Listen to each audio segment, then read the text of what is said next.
I'm done hiding, now I'm shining like I'm born to be. We're dreaming hard, we came so far now, I believe. We're going up, up, up, it's our moment. You know together we're going, gotta be golden. Oh, up, up, up, it's our voices. Gotta be golden.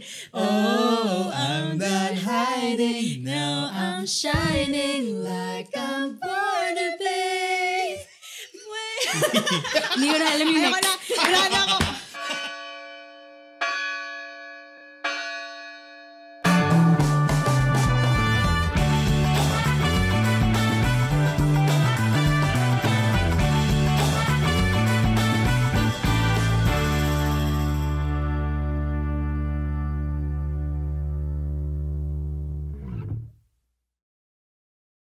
Woo! Yes! Like first time ko ma-experience kumanta live. I'd like to ask Manu how did you find us? Speechless. It must be a good thing. Let's take it as a win. Hello everyone! Welcome to the Padscast. Nagulat kayo sa aming first time namin nagka-opening musical number. Thank you. Oh. Should be the start of many. The start of many. Oh my gosh. Pwede. Again, welcome. Ako po si Pads Albert. As you can see, I have two guests with me. A returning guest and a first-time guest. Yes. So we welcome back to the show, Vanya. Hello. Hello, Vanya. I'm Thank back you for again. coming back after...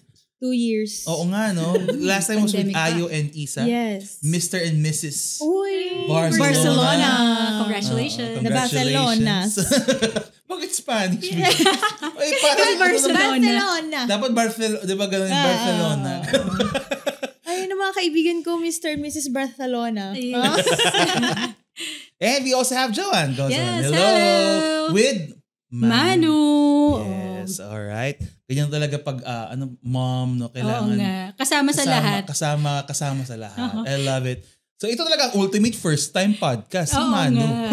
Debut niya. Debut So, in any kind of podcast format, I guesting, guess. yes. Yay! Grabe. Woohoo. Although, yes, we have yes. We have an audience also at the back. Mamaya natin siya i-reveal, no? Ang dami nating... may live audience for today. May live audience tayo for today. And siguro naman, dun pa lang sa intro namin, no, halata na yung pag-uusapan natin. We're gonna talk about the economy of the UK. And, Sabi na yun. Hindi ka na-expect. now we're gonna talk about most requested topic recently is Really? this film that I saw and I posted a story about, and then a lot of people messaged na we're looking forward to your episode. Wala naman ako sinabi mag-episode ako eh. Sinabi ko lang na I wanna and I have thoughts about this movie. Tapos yun na, may nag-reply na talagang game agad si Joanne. Yes. And then Joanne was the Very one passionate. who said, si Vanya na lang kasama natin. I don't know kung bakit mo siya naisip, but you know, here we are. So welcome to the Padscast. And alright, let's get the ball rolling. Bakit mo ba naisip si Vanya? Nag-usap na ba kayo about the movie? Yes. So, K-pop Demon Hunters. Oo, Para sa mga ayun hindi pa pala nakakanood. By the way, this will be a spoiler-rich kung sakali man. Yes. Kasi we will not hold back. So, Yeah. it's your chance to bail out. Huwag niyo munang pakinggan. Kung hindi niyo pa. And if you hate spoilers like me, I hate spoilers. Hindi talaga ako. Nainis ako sa spoiler. Kaya, alis na muna kayo. Pause muna and then watch the movie. Alright, so how did this happen? Bakit nag-react ka dun sa, nag-reply ka kaagad dun sa story ko and then you brought Vanya along? Kasi, well, for context, yung story ni Pads was about K-pop Demon Hunters nga. And meron nga daw parang Catholic undertones yung movie. And sabi ko, agree much kasi nga, at that time, parang August ko siya napanood. So, to be honest, ang reason ba't ko siya pinanood is because of Andre. So, si Andre Aison, kumpare. Hello, Andre! Sana mapanood mo to. Baby Soja. Parang nagilty ako na makikita ko siya kasi birthday nung anak niya. First birthday nung anak niya ng Sunday na yon. Tapos hindi ko pa napapanood. I don't watch anime. I don't watch much of those kinds of content. No? Yes. So, parang pinanood ko siya out of yun nga, support. Tapos after that, nagulat ako na yung content niya nga spoke to me in terms of the Catholic faith. Tapos sabi ko, this is very Catholic in its nature. Tapos, the week after, nakita kami ni Vanya, we had coffee near her place. So sabi ko sa kanya, alam mo, you should watch K-pop Demon Hunters kasi it got me out of spiritual drought. Sabi ko sa kanya. So I think that was the hook for her to watch it. I was like, wow, really? Because I'm not also... Same, my preference, hindi ako masyadong nanonood ng mga, siguro mga animated or like K-pop really? Stuff. Yung mga... Disney, kanya? Not so much. Yeah, I would watch it, but it's not the first thing that like, I would be like, oh, tara, panoorin natin agad yan. Gets. Especially the title siguro na K-pop Demon Hunters. I'm like, huh? So it doesn't really sell. What's that about? Yeah, to me. But when she said that, I was like, really? Gusto mo pa kumanta? Mamaya, we will do We it. started it. Anyway. Yeah. So yun. So ako din naman, actually ako din, I don't typically watch. I mean, nakita ko siya sa Netflix, but I didn't watch it. I mean, plain and simple.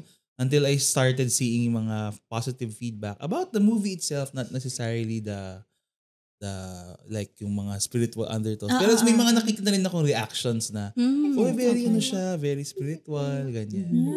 So ako, sige, papanoorin ko na nga. I saw it half muna, tapos di ko po na siya tinapos kasi hindi mo ka parang half watch lang ako, parang kikinig, ganyan. Tapos yun, napinood ko siya ng buo nung nakarelax talaga ako. Doon ko siya na-appreciate. This is nice. So before we get to the meat of it, anong reactions nyo dun sa movie? Just as the movie itself. Did you like it? Kasi pinanood nyo lang siya for the spiritual side. What about the movie itself? Did you like it? I liked it very much. as a singer. As a singer. Yeah. And performer. Yeah, kasi sobrang hindi ko in-expect na parang may mga, 'di ba? They're very like, paano ba? They appreciate their fans so much. And I think merong part dun sa start, 'di ba? Mag-spoiler na ako agad. May part dun sa start na kumakain sila ng ramyun ba yun? Yeah. Tapos parang sabi nila, it's time to eat carbs for the fans. So, wow. And for girls usually, parang, I also love that part na parang, for girls, parang, dapat iwas tayo sa carbs. But they were like, let's eat carbs for the fans because they're gonna help us seal the hamu. Oh my gosh, that was like so fun for me. Oh my gosh, yeah. Ang galing, no?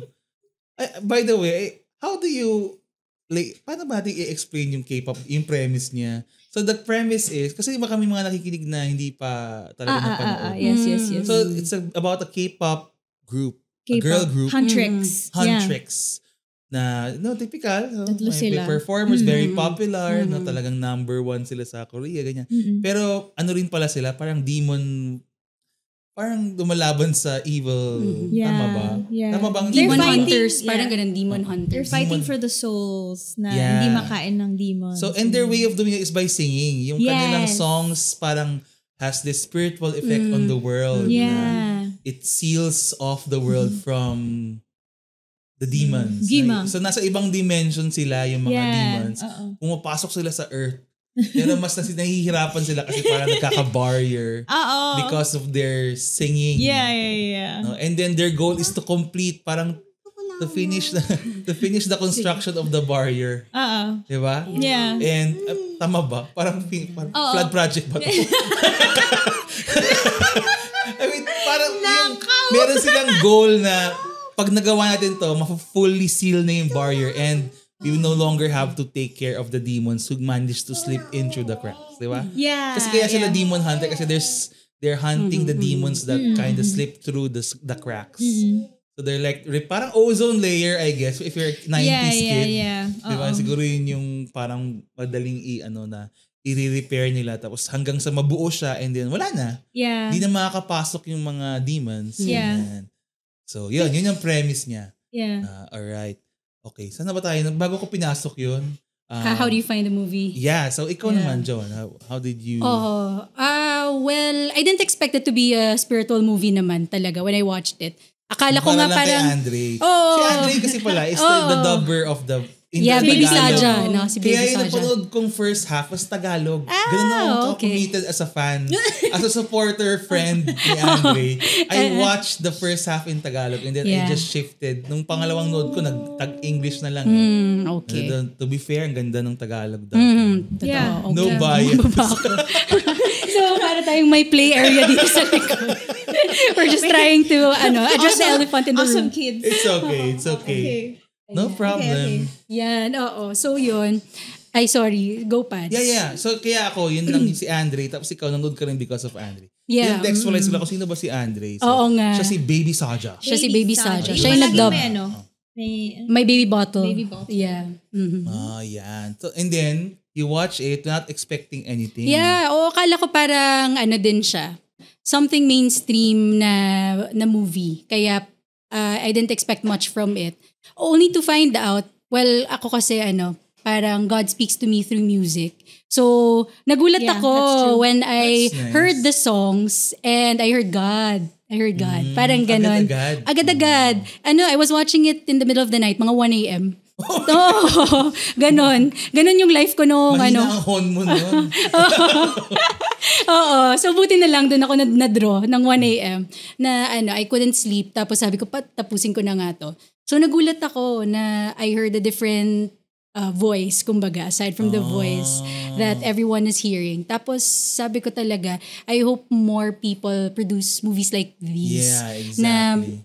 Na, very catchy. Tapos, musical scoring nga lahat. The whole cinematography was really good. True. At hindi siya pilit. Kasi sabi ko nga, when you talk about it, na upfront spiritual yung it already diminishes the audience. Pero ito, as in ilang months na ba, na as of recording, parang second month na niya na patok pa rin siya. So, ayun, Parang ngayon pa nga lang siya na may mainstream yung dance ng mukhang Saja magiging Boys. Christmas, siya, ito yung magiging Christmas Ito anthem. yung tema ng mga maraming Christmas parties. Yan ang magiging performance. Actually, ata siya number 1 most viewed Netflix movie of all time. Of all time. Really?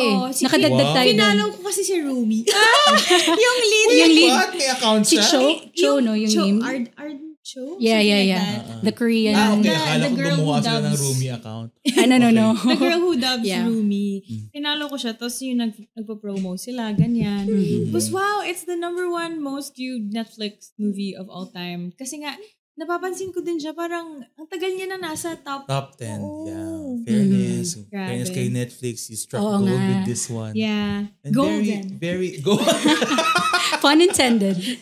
Ako lahat nung actually, without going to the spiritual things, but the movie itself is quite good. Excellent. It is. Ang It ganda has nung- humor, really good music. Well-paced, ganda ng writing. yeah. Story beats yan, di dragging. Yes, that's true. Galing talaga. Ang ganda ng animation, syempre. Oh, yeah, Although yeah, expected naman yun. Tsaka hindi Yeah. siya mukhang other animation studios. So medyo unique yung look Yeah. niya. Yeah. So ganda talaga. Yeah. So from that end pala, parang winner to. Pero yun nga, hindi lang siya wholesome fun pero it goes a little deeper than that. No? So nakakagulat din na ganun yung naging ending niya. So, yun na nga. But apart from, we're not here to discuss the technical merits of the kasi Hindi to review ang ganda ng nung sinabi ni Vanya, no? Kasi nga performer, singer ka rin. So, Yeah. iba rin yung tanggap mo dun sa part na yun, no? Oh, yeah. Grabe yung care sa fan. Although the K-pop industry I think is well known for Really? that. For like really putting the fans the fan base. forward. Parang una talaga sila. I think from the little that I know, Yeah. although full disclosure, fan ako ng Twice. Oh! Pero hindi naman ako like yung fan. No? Pero, They sang the, they the sang, golden. they sa sang. credits. Cover sila. Yung pati yung parang bash, yung pang song nila na pang bash doon sa Demons. Take down. Take Down. Sila, yung tatlo doon yung kumanta ata, I think. Kasi may video sila na silang tatlo talaga yung music video na silang tatlo from the Twice. From Twice, yeah. Group. But don't make me name them. I am not very abreast with the names and the pronunciations. Baka mabash ako ng mga fans. Ng mga very, very loyal fans. Yeah. Casual ones lang po ako. Once yung tawag sa fans nila. Talaga? Oo, once. Once. Yeah. So pag sinabing once, yan, fan ka ng Fan Twice. Diba? Wow, So, ganun siya. that's amazing. Yeah. So, other than that, of course, sabi mo kasi, Joanne, parang nagkaroon siya ng spiritual, sa'yo, parang impact agad. Yeah. Well, how come? Like, what about it? I guess, kasi nung time na to, parang probably 2 weeks ago yun, na parang feeling ko talaga, everything's just lull. Parang, yun nga, the tolls of motherhood, having to do all these things. Tapos, prayer became a chore for me. Sinasabayan ko si Hollow Up. So, ayun, Yes, shameless plug. Shameless plug. Naman, halo counted ito sa plugging. Beka naman. So, parang I let Halo pray for me. Parang ganun yung nangyayari. I just play the reflections of the day. Parang ganun yung nangyayari sa akin na I feel very secular to a certain extent. So, I was expecting K-pop Demon Hunters to do the same. Kaya I watched it na. Parang distraction lang Distraction siya. lang siya. To keep me until I have to fall asleep. Parang ganun. So, nung nangyari yun, parang, this was also the height of that Jumbotron that I was telling you about. Jumbotron. In that concert na nagkaroon ng Jumbotron. Yeah. The Coldplay one? Yes. Okay. That was also the height of that issue na feeling ko, what if everyone were to have a Jumbotron and all your patterns would be shown? Ano kaya yung makikita ng mga tao? Parang ganon. Ganon yung na-feel ko. Akala mo ba? Kami umiintriga lang sa love life ng ibang tao eh. Pero ganon yung na-feel ko. Kasi parang every time I see someone else's flaws, I feel like I can be found out anytime. Parang ganon yung na-feel ko. That applies to her too. Yeah. Kaya yun yung nakita ko sa K-pop Demon Hunters na we all have patterns that we don't want shown. Sa totoo lang.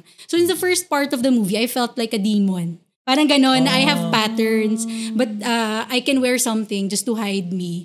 Pero yun nga, naging viral pa yung Coldplay na anyone can put a Jumbotron. Without ganon. you knowing, no? Nananahimik ka lang sa isang sulok. Sa isang sulok. Biglang yun na. The whole world is in your business. Yes, everyone knows what happened. And you just mentioned a Coldplay concert, you will be associated with it. Yun, kaya yun yung parang nag-speak sa akin na parang plot twist ng movie for me na you're not supposed to hide it. Yun pa yung naging theme, di ba? The Golden, yung song. Na God sees you as with your patterns showing, and yet he calls you by name. He doesn't call you by sin, he calls you by name. So parang dun ako biglang nagka-awakening na, nga, why am I hiding as if I'm just waiting to be found out? Parang ganon. Yeah, na yun yung nag-speak sa akin at nag-resonate sa movie na maybe if we lived in the light, patterns don't seem like scars. Diba? Yeah. Parang ganon. Naalala ko pa sa start ng movie, parang sinabihan yung mga hunters, fears should not be shown. Parang ganon. Parang meron silang mentor character. Yeah. Selena, si Celine. Oh my gosh, buti tanda niya yung mga tinry namin mag-review. Okay. Oo. So ako parang yun yung hindi nag-review. Okay din, parang candid. So yun, parang sa first part, I felt like roomy. Parang gano'n na. I needed to show off a facade that I can, but I can be found out anytime. And when people find out, I might not be treated the same way. Parang gano'n. So grabe yung plot twist niya sa akin na parang, okay, I have to stay in the light because of this. Kasi when you're found out, all the more, when you keep it in the light, it will be beautiful kasi I'll be staying in the light, no more hiding. Parang ganun. Parang yun na yung tema ng kanilang last song, di ba? Yes. This is what it sounds like. Yes. This is what it sounds Sobrang ganda din ng lyrics noon. Oh my lahat ng gosh. songs nila. Ano nga? Teka, So beautifully written. Wait. Ito na, naka-ready na yan eh. I broke into pieces and kinanta ko talaga. I cannot read it eh. But now, babasahin ko muna. I broke into a million pieces and I can't go back. But now I'm seeing all the beauty in the broken. Yes. Umiyak na ako niyan. Dark. Ako rin yung feeling ko na, oh my gosh, bakit ganito to? Bakit tumatawid na siya sa entertainment to something? Yeah. I had to pause that because it was just like, No. I'm feeling so many things. Yeah. I know. So I think that's what resonates with most people on a more parang common level, no? Regardless of what your faith background is that theme of acceptance, of self-acceptance, and that your past does not, it's not something to be ashamed about, and to hide and to keep, parang to curtail you. No? Pero dapat at some point you can be free by embracing that and not hiding it. Yeah. Parang yun yung, kasi di ba naka-jacket siya, kawawa Yes, si Rumi, di ba? Lagi Lagi siya naka-long naka-jacket, sleeve dahil sa kanyang, sa movie parang meron silang tattoo na parang broken glass nga yung parang mga crooked lines and all that na nandoon sa... Parang Aztec ba yun? Huwag natin baka mahirap yung mga culture. Pero because may patterns. Parang ganun. Yeah. Parang branches. So, hide niya yun by wearing long sleeves. Pero yun nga, lumabas din lahat. Saka hindi siya makapag-bathhouse. Dun ako na, di ba, yun yung parang niya. O kasi yung dalawang, yun yung, sa girl group. yun yung bonding nila. Kaya pala hindi siya sumasama sa bathhouse. Kasi nga, kailangan nila magpakita ng katawan. Sa Korean culture, ganun pa naman sila. Diba? Talagang, they bathe together. Yeah. Kaya, nga no, imagine, in fairness sa research mo, no? Kasi yun nga, parang talagang feel ko yung character ni Rumi na may tinatago. Parang ganun yung feeling na hindi mo masabi. Actually, nung start pa lang gusto ko na siyang sabihan na, pakita mo kaya yung patterns mo, baka naman they'll accept you. Parang nasa side din ako nun eh. So, yeah. So, that part, I think, resonates with a lot of people in regardless of, what you believe, no? Kasi, ayaw ko ba, bakit ganun? Tapos, anyway, bago ko tumalon dun sa, marami pa yun eh. Marami akong gustong sabihin dun. Pero, ikaw naman ba niya? So, sabi mo, nag-stop ka rin, pinost mo rin. May mga ganun kang moments sa movie. Dun lang ba sa last song? In This Is What It Sounds Like? Or may ibang parts pa na yung nagmi-meet sila patago? Oo nga, no? Kumanta sila ng Sino Gino ba yun? Si Gino. Pogi pa naman ni Gino sa cartoon. Alam mo, hindi ko gets yan. Yung pag sinasabing yung anime or yung na cute. pogi, maganda. Paano?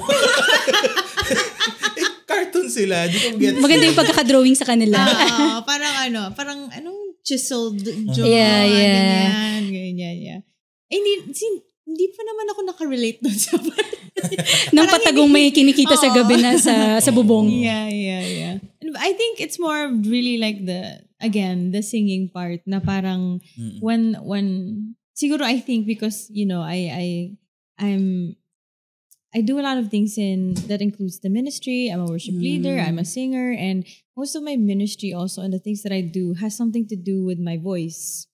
And yun din talaga yung battle ko as a singer na parang feeling ko palagi na my voice really doesn't make a difference. Sometimes that's my wrestle. My struggle na parang from time to time I feel like God tells me na I've given you this gift because it can minister to people, but most of the time also my struggle is believing that. And kasi yun nga, si Rumi din, yung sa start pa lang na parang sinasabi nila, oh my gosh, Rumi has such a beautiful voice, I can't wait to hear it, ganyan. Kasi diba sa tatlo sa kanila, may si Rumi yung parang leader. She's like the singer. Si Mira yung dancer. Siya yung choreographer. Tapos si Zoe yung nagsusulat ng mga kanta. Siya rin yung rapper nila. Yeah. Kasi staple yan sa Korean K-pop.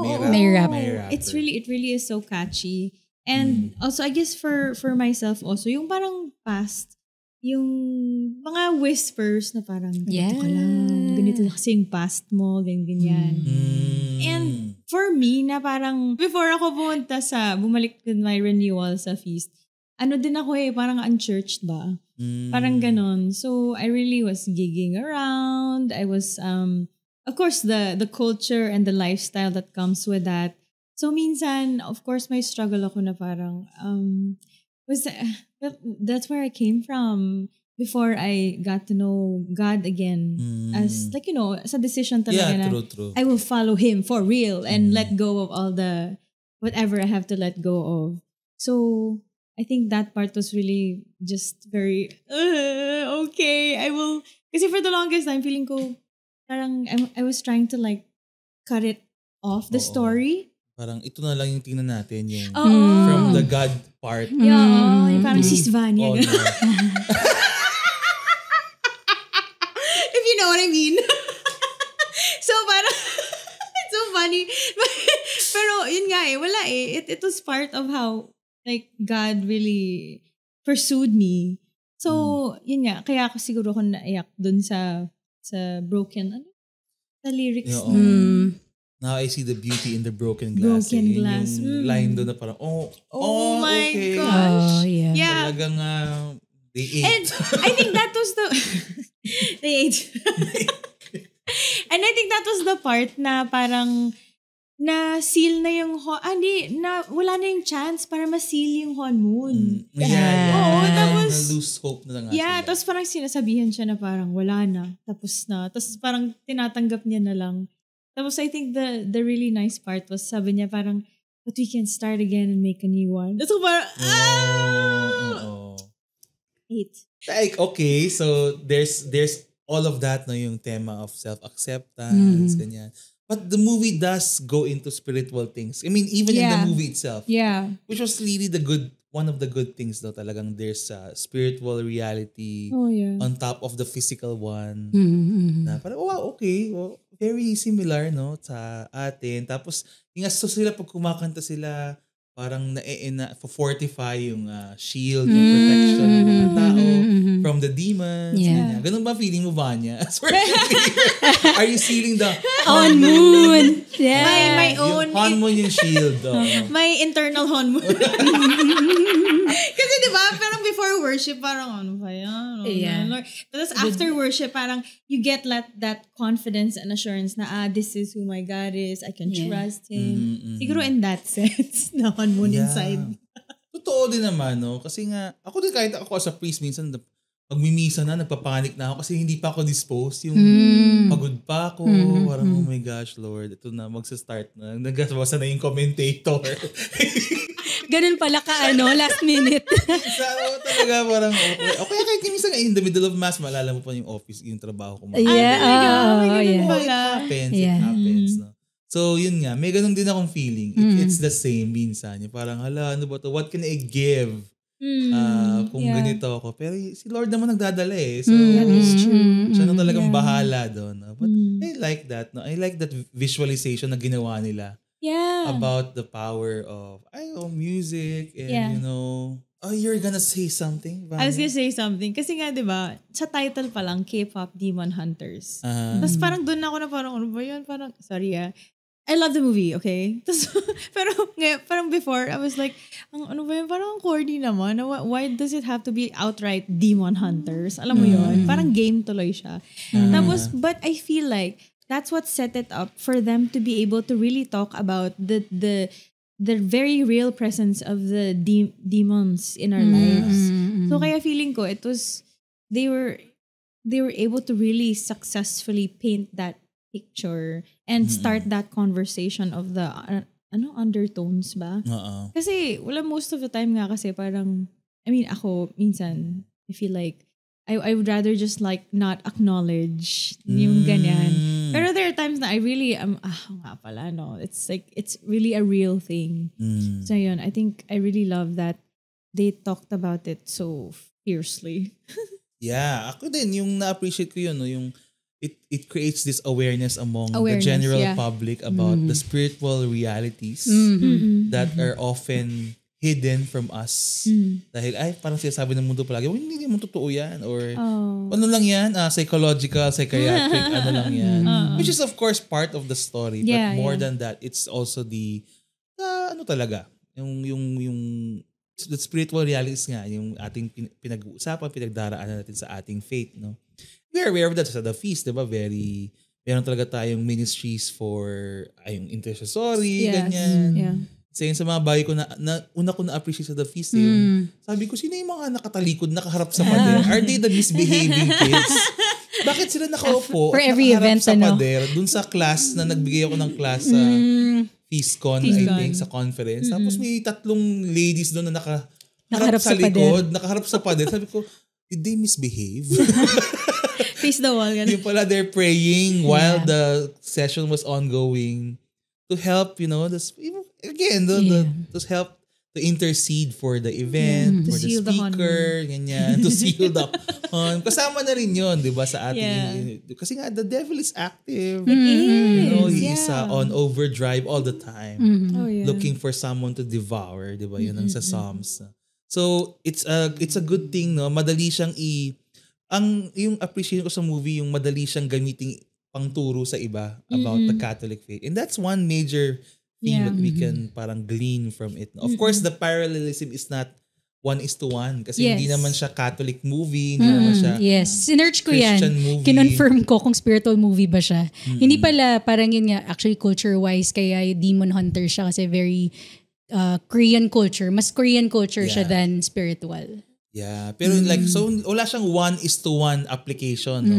Which is something also we wanna touch on later. Kasi nga, we don't wanna be clear na hindi siya Christian movie in the same vein as The Lion, the Witch, and the Wardrobe ni C.S. Lewis, or Lord of the Rings na very overt yung undertones ng Christian, yung pwede mo talaga i-connect. Really? I've never... Okay. Yeah. I should watch. These are Christian, Yung gumawa Tolkien mismo is a kasi. Catholic writer and it's very vocal about the biblical inspirations of the story. So ito hindi naman, but there are ways to parang itawid yung pinakita niya into a faith conversation, which is what I like. Kasi nga kami as St. Paul, yun yung isa sa mga advocacies namin dati, lalo na yung gagamit kami ng movie to talk about faith. So may mga ganun kaming dating mga seminar, parang lecture divina pero film. May mga ganun kami activities dati. So, very resonant sa amin yun. So, I guess ito yung ginagawa ko ngayon. With the two of you. Through a movie. Anyway, Joanne, sabi mo nga, di ba, meron ka pa ba ibang spiritual, parang more faith-aligned messages na nakuha from the movie? While you guys were talking, na-realize ko yung parang isa pa sa nag-speak sa akin na parang endgame na to. On a low note was nung ginagather na nga lahat kasi nanalo na yung Saja Boys, diba? And then everyone had a very unique demonic voice in their head that draw them to the stadium, which was telling them about ang galing talaga no? their sins. Parang ganun yung na-feel ko na ano kaya i-whisper ng demon sa akin. Kasi usually pag demonic, ang tingin natin 'di ba parang aswang or parang may Grim Reaper na pupunta. Pero that was very real in a sense on a day-to-day na whenever we're about to go into a platform that is spiritual, may it be on stage or off stage, there's a demon in my head that will speak worthiness Parang dun yun yung demonic voice sa akin lagi.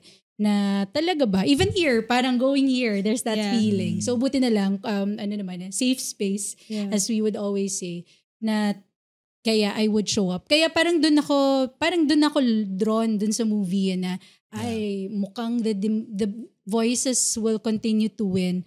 Tapos yung yung parallelism with idolatry. Now na sobrang galing na they used idolatry to draw the majority. To win the souls on that side. Tapos biglang yung plot twist nga, spoiler alert, is she showed her patterns and it was what sealed the honeymoon. Yun yung parang pala, ba't ako nagpapanalo ulit sa demonic voices? Ba't nga ba naniniwala akong mas mananaig ito at magpakain na lang? So yun siguro yung mga tidbits of the movie that again sealed the honeymoon for me naman.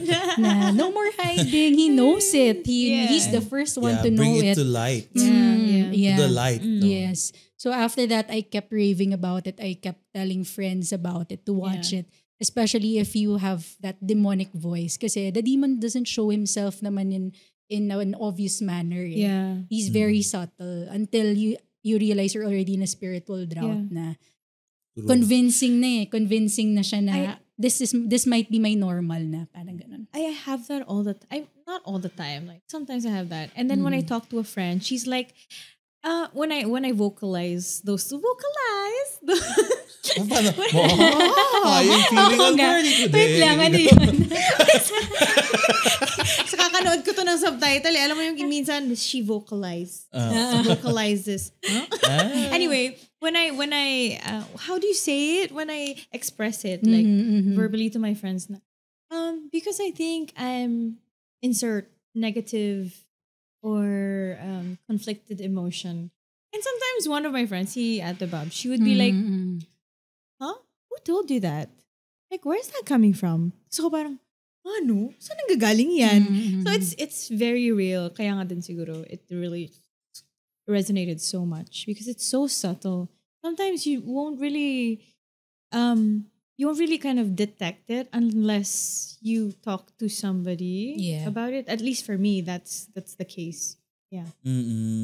Actually, yeah, I like that we went there kasi actually ang mas yung doon ako yung spiritual awakening. Yung parang, ay my gosh, tugmang-tugma talaga. It's with the Saja Boys and the entire how they crafted that counterpoint to the Huntrix girls.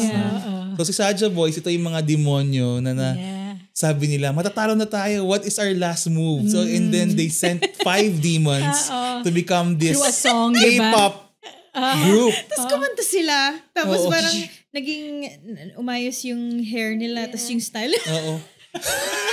It's so funny.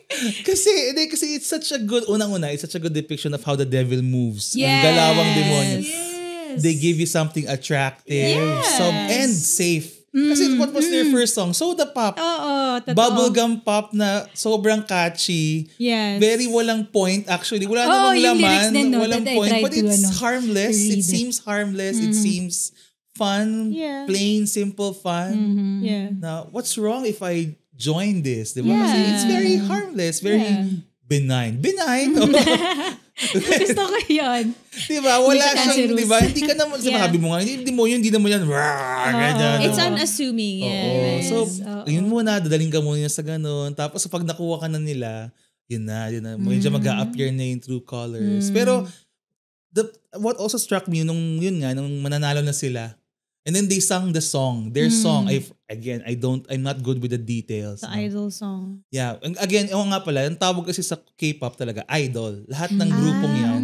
Lahat sila, ang tawag sa kanila, idols. Okay. So I think it's a good play din from a Christian understanding. Tapos ang tawag pa nila sa fans nila ay Pride. Ay, hindi ko alam din. Hindi nyo napansin. Ang logo nila sa fandom nila, dun sa Saja Boys is lion's head. And then tapos Pride. ang tawag nila sa kanilang ay Pride. Yeah, like the so, herd is a Pride. Once lang twice. So kumbaga sa SB19 atin. Play on 18. So yun yung tawag nila Pride. So pero hindi nila yung movie, hindi nila dinipict yun agad. Pero nung mananalo na sila, lumabas na yung logo ng ito yung fandom natin, Pride. No? Tapos what they were singing about, they were also promising, the song was about also acceptance. Ang may mga lines na we are the only ones who will accept and celebrate your sin. May ganun pang line dun sa song. Yeah. Diba na it promises parang almost the same thing. Yeah. That what you long for, which is acceptance. Diba? It promises that it goes along, parang it feeds your soul with what it needs. Pero may line dun sa song na we already have your hearts now, we're coming for your soul. Ganon. Kasi panalo na sila parang all bets are off. Panalo na kami. Nasira na yung Huntrix, diba? Wala na yung kalaban. So we're gonna display our true colors now. Yeah. So nagsimula yun, lumulutang na sila sa ere. Demonyo na yung itsura nila. Yun na yun. Hindi na sila colorful. Hindi na sila colorful. Dark na sila. And then the fans, diba, they're still coming. Kasi kumbaga na sila it's na-brainwash It's a very powerful enough temptation and pag lumalim ka na ng lumalim, kahit na alam mo at the back of your head na hindi ko dapat to gawin. Parang this is wrong. This is so wrong. But you're captivated and you're so into it and everyone's doing it. Everyone's walking to the same direction. So you just go with the flow and before you know it, nakuha ka na nila. Diba? It's such a... Ang dami mong pwedeng gamitin dun for like a class on catechism, an 8-session class. Dun pa lang sa how they presented the Saja Boys and their, kumbaga ano bang tawag nun? Kanilang modus operandi. Yung half-truths. Their MO. Pag sinabing half-truths? Yeah, again, yun nga. Perfect yun, yung half-truth na term. Kasi ang attractive, parehong-pareho yung Yung kanta ni This Is What It Sounds Like at saka they have similar themes. But one is about celebrating sin. And your shame is safe here because everyone is shameful. Yeah. Oh. Yeah. So we can all just, be shameful together. Yeah. Parang, yun yung acceptance na pinapromise ni Saja Boys and the demon side of the war. Yeah. Diba? So parang, pwede naman palang i-celebrate yung sin. Kaya pride kami. Diba? So, pwede namang doon na lang tayo. No? And it's such a commentary on today's culture. Oh, it is. Diba? Very much. Your sin is okay. It's gonna be celebrated. You can be proud of your sin. No one is allowed to judge you or call you out. Yeah. Because that's you. That's who you are. Yeah. Your sins are, ikaw yan eh. Yeah. So, i-embrace mo yan, i-celebrate mo yan.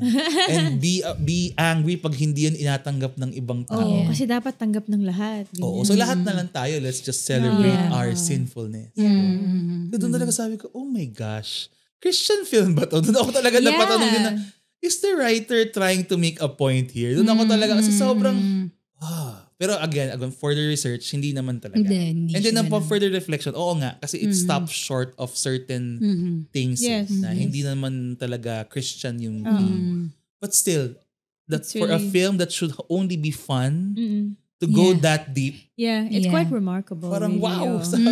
Yun yung sinabi ko sa story ko na parang we want to have not just wholesome, fun movies, but yun talagang films that has this depth. Yeah. Na pwede mong pag-usapan. It doesn't have to be Christian, pero ang lalim nung, tapos entertain ka lang ng K-pop, ang saya. Ang daming pinuntahan. So, tapos yun, kaya nang lumabas na yung song ni na Rumi, which is also a song about acceptance and freedom, but not freedom in shared shame, but freedom in accepting your past and bringing it to light. Bringing it to light. Yep. Diba? Ang galing lang. And for a Christian, that means, of course, the light of Christ. The first of all, no? Your shame is brought into the light of Christ. Which is, nabasa ko rin sa isang commentary na it's a very good appeal for confession. Oh, yung movie na to. Yes. Kasi so many people avoid confession because of shame. Oh, yeah. And they feel that they will be judged for the things that they are afraid people will know about. But then it tells us na, the only way to be free is to bring that to the light. Yeah. Amen. Of course, for us, that's Jesus. That's in the confession. No? So, ang powerful. Really? Diba? Ang galing talaga ng movie na to. May idadagdag ba kayo sa part na yon? Parang biglang nakinig lang ano. Wait, hinihintay ko mag-raise ng hand si Vanya eh. Wala na. Kastor. Ako doon ako nag-dwell sa Saja Boys moment na yun. May pa-pride pa kayo. Ang galing talaga. Very Christian ang undertone. So, sabi, okay. Well, I didn't notice that. I noticed the dance moves. I was just like, what? No, because I noticed na parang, parang, they're showing their true colors na hindi na sila nagtatago. Kasi, their appearance there, nung may parang pride na yun yung appearance. That was their first look when they were in front of Gima. Si Gima, di ba? Yung the parang demon. boss demon. Boss demon yung pinifeed nila ng souls. Tapos lumalaki yung apoy, ganyan. So parang, hindi na sila nagtago kasi yun yung first look nila nung nasa harap sila ni Gima, ganyan. But I didn't notice the... Oo. Anyway, siguro just to of course there are dangers if again, thinking na this presents a complete Christian message because it stops short of certain things. Kunwari, example natin kanina, is it something like Narnia and a very parang tagang Christian parable? No. Kasi wala namang Aslan character. Walang Jesus. Yes. So may nag-point out din mga articles. Kasi in fairness, ang dami ng articles na lumabas. Oh, really? From like reputable Catholic and Christian publications about K-pop Demon Hunters. Wow. Mostly positive. No? Pero syempre, meron din talagang mga don't think of it as a Christian film. Kasi, kasi nga naman, tama naman sila. The salvation of the story came from themselves. They basically Totoo naman. what saved them was themselves, their community, the music. Pero ako nga, sabi ko, but for so many of us, where does our Christian journey begin, di ba? Community, music, art, di ba? Hindi naman tayo talaga, dami sa atin, hindi naman talaga nagbasa ng Bible for the first 2 years of your Christian. Totoo yan. For your Catholic, yung deepening mo, later pa dumating, but you were attracted by Beauty. these things. Beauty, no? Pero yun nga, tama din. It's a fair point to make that it doesn't present like God as a savior. Yeah. Kasi walang God doon sa story, sa world ng movie, walang God. It's like, I don't know kung saan nanggaling yung powers. Kasi wala silang counterpart ni Guima. Wala. Oo, wala silang. Parang we inapoint don't lang know. sila. Siguro pag nag-feeling ko kasi bilang nag-hit to, magpa-part 2 to. Meron nga sila, sabi, as Insider info. as a fan. So sabi Ikaw na ba ang Tagalog dub? Nag-apply ka na ba? volunteer. Rumi, baka gusto niyo. Ako po si nag-apply Rumi dun po. sa Tiger na nawawala-wala. Practicing ko po yung Tagalog ko. No, so I think they're really starting with the part 2 already. Yeah, for sure. Kasi nag-hit yeah. Netflix is known for that. Okay. And I think baka magdumagdag yung world building nila into the other good dimensions. side o ano man yun. But for now, for what it is, it doesn't present any like a parallel to God. So basically, they save themselves. Yeah. So of course, for us, we want to point out na you can't save yourself. Yeah. Yes. Of No, course. it comes from God's grace that allows you to make those decisions that frees you from the Yeah. bondage of the devil. Yeah. Which is a very, again, powerful theme. Kasi Yeah. panalo na. No? In fairness talaga sa build-up, parang wala na tulog. Oo. Parang how do you escape paano na that? to? Pati yung members ng Huntrix, sumali na sa Sumali na demonyo. sila. Nasa audience na sila. Talagang si Rumi na lang yung last woman standing. Yeah. Diba? But she managed to break free. And we can extend that to say that she received grace from the Lord. Yeah, I know. I was Yes, gonna say yes. na parang if you're a Christian watching the parang yung mga holes, the brokenness and all those things, I interpret that as like, oh, she received grace, she found God in it. But you know, to your point nga, Pats, na hindi siya explicitly said na parang it came from God. But yeah. So yun lang, we also want to point that part at least out. Pero napaka ano na nun, parang Enough is nitpicky na rin yun. Yeah, of course. Although it's a fair point to make. Yun lang kasi yung parang nakita ko na may isang published article na yun yung pinoint out niya. Careful, ganyan. Kasi the movie preaches that they save themselves. So, okay, Yeah. that's a good point to make. Yeah. I But agree. anyway, maganda naman yung songs. Yeah. Oh my gosh, the songs are so good. We were talking about it a while ago. The lyricism was very Oh, intense, no? wow. Pati yung Tagalog dub. Yeah. Kudos to the people who translated it to Tagalog. Bilang pinanood ko nga yung kalahati in Tagalog, which I normally cringe, admittedly, Same. pag ganon. Inaamin ko naman, no? Kasi nga usually cringe-worthy yung dub. Oo. Pero ito, ang talino rin ng pagkakatranslate. So whoever did that, kanta pa Props to that. Ang hirap Oo i-translate ng dialogue. Mas mahirap i-translate yung essence ng kanta. Ng songs. Essence, yeah. Into another language na pareho na sukat dun sa buka ng bibig. And I think that was why it was very good because they put essence first compared to just like the literal translation. Alam mong di nila to in-AI. And feeling ko talaga songwriter yung nag-translate na rin. Yeah, I think so. And then of course, everyone else. No, anyway, anything else that we might have missed na you want to point out? Or Ako I guess it goes beyond nga what the movie is really about. So more reflective talaga ako watching the film. Sumakto sa sa reading today. So are we allowed to say the date? Yeah, sure, The dates naman. So as of this recording, parang September September 1. 1. I was playing Christmas music kanina. Merry Christmas sa mga Filipinos. Parang yung reflection ni Jeff Cavins today was about the Jubilee. Very hollow ka talaga, no? So yun yung nag-help talaga sa akin. Parang kailangan ko ng guide now that I'm time to pick up the pieces again of spiritual, coming from spiritual dryness nga. Parang na-realize ko na, kasi may feeling of, an alternate realm yung promise of the Jubilee year.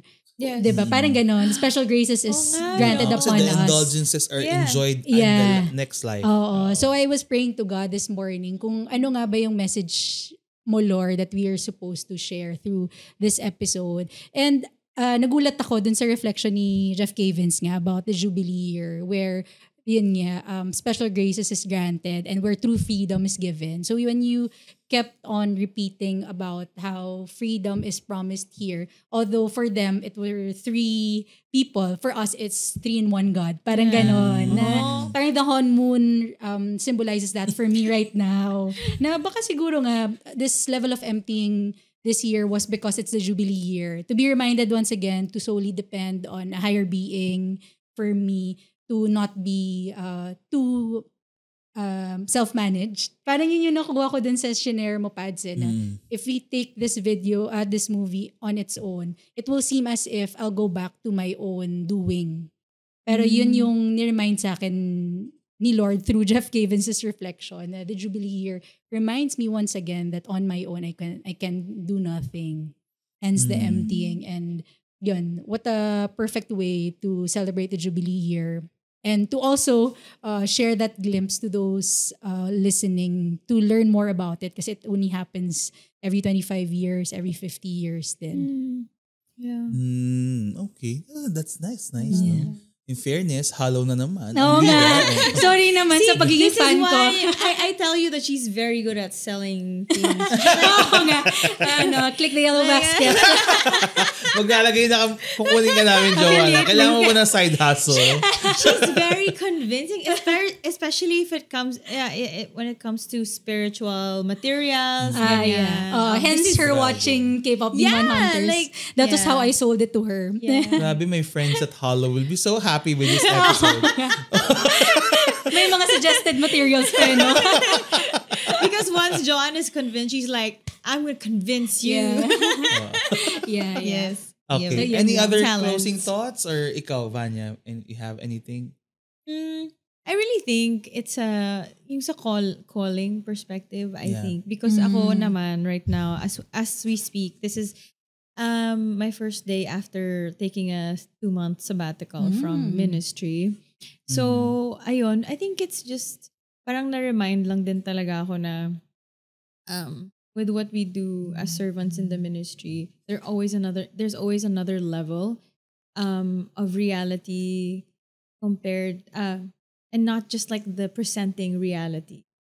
Kasi yun parang kinausap din talaga ako ni Lord. Yun bilang si girl na palaging binubulungan na wag ka na lang kumanta. So parang it was really a reminder for me na, there's another layer to what I see when I do my thing in ministry na it's bigger than I think it is or something like that. So there's it was just a very good reminder na yung ganyan. I think I think that's just it for me. Yeah. Nice. Good reminder for the church servants and workers. Yeah, of course. Na yung impact ng ginagawa natin goes beyond what you see. Beyond. Yung communal aspect of the church talaga. Hindi mo alam how it enhances, fortifies the church when you serve selflessly, even if you have all these doubts, all these brokenness, but if you show up for the Lord, that is already strengthening the honmoon.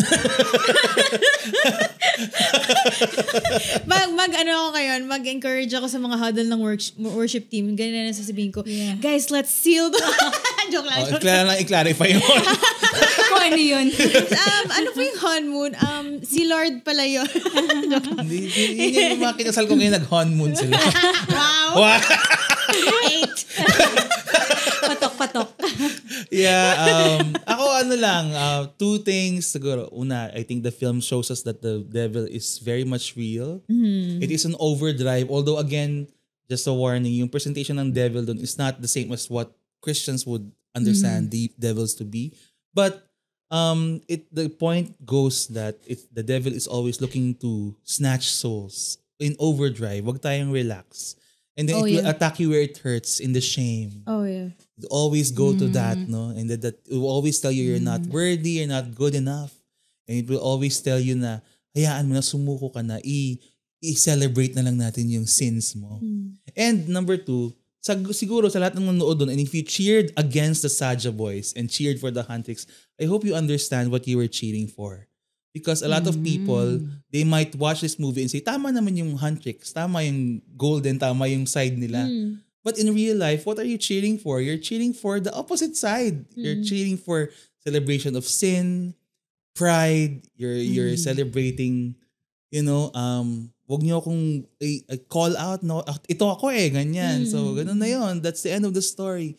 I hope you know what that movie really talks about in that sense, no? And what we are after as Christians is also acceptance, freedom, and that freedom is only won through bringing your sins, your shame to the light of Christ. Joanne, baka meron ka pang habol? Wala lang. Yun lang naman. Ang galing lang how God orchestrates everything. Siguro that's what I realized. Kasi I never thought that we'd get on a podcast because of K-pop Demon Hunters. And I never had learned this. Yeah. And to also share that platform with Vanya. Parang, I didn't even think will be led to this, but yeah, God this is has the ways. Unlikeliest trio. That is true. I know. With the first part being Manu there. Oo nga pala, apat tayo kanina. So ang galing lang, parang seeing this now in hindsight, how God orchestrates everything. I know. He can use even the most secular platform to call you by name. Siguro that's what I realized after all of this. Nice. Anything you want to invite our viewers to, Vanya, especially since you have, I don't know, projects, podcasts, events coming up? Yes. So there's Feast Worship Night on September 13. Let's seal the honeymoon together. Pagpasok nila, no? We're going No. Okay, I want to invite you guys to Feast Worship Night. We're having a whole night of just worshiping and singing, and of course may konting message. Konti lang Hindi pwede dumami yung message So pag ito ka sa worship night, Lord, okay na. Nakuha ko na yung message ko. Alis na ako Doon na ako sa Saja Boys. Doon sa kabila. Wait, sorry. May magbe-preach kasi. Okay. Sa gitna na may message, and then I feel like it's gonna be, if you like Joanne, if music is something that really speaks to you and God uses to speak to you very clearly, you're very welcome to join us, and we would love to have you also, because kami din, we're looking forward to how God will move in it. I know. Yeah, it's gonna be amazing now palang. We're also very excited. And I have a podcast. It's named Sa Bahay, and we release episodes twice a month because it's so long. The episodes are so long. So yun. And then I have a new single coming up. Yay! I'm gonna record it after this. What? Okay.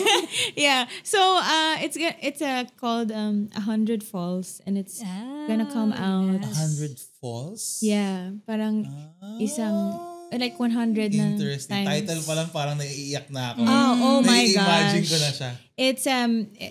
It's beautiful, and I'm so excited for you to hear it. So follow niyo na lang ako sa Spotify, Vanya, Vanya, small letters. Yes, and thank you, Joanne, for may pa-promote ka ba? Christmas na. Siguro, for those who are watching who do not have a community yet, maybe that's how I met Father Albert and also Vanya. So we were once part of the singles ministry, and I couldn't thank the feast any much more now that I'm a mother. So whether you're single, you're married, youth, single in waiting, or kung hindi man, whatever your vacation is right now, I hope you can also be part. But if you already have a community, stay there. There's a reason why you're there also. So yan, for those lang na looking for a actively community. seeking and are curious, kasi kanina pa natin siya minimension, malay mo maybe you also want to be part of the feast. Yeah. Ako naman, no, syempre, of course, thank you for listening. Thank you for reaching all the way to the end. Medyo mahaba tayo today. But we do have the Manila International Book Fair coming up next week. So we have the St. Paul's booth there, as you know. So please come. I will be there every day kasi ako yung in charge. And you will see me there. And I will be doing something different. Every 3 p.m. I will brew coffee. And it's gonna be open to anyone. Parang coffee break with Pads. Ano lang yan, short, coffee lang. And if you wanna talk a little, pwede din naman. Yeah. We will have also the many other things, new books, and may blessing station ulit for all your, Catholic blessing needs. So we hope to see you there. May nagkakat na daw. Alright, don't worry, we're done.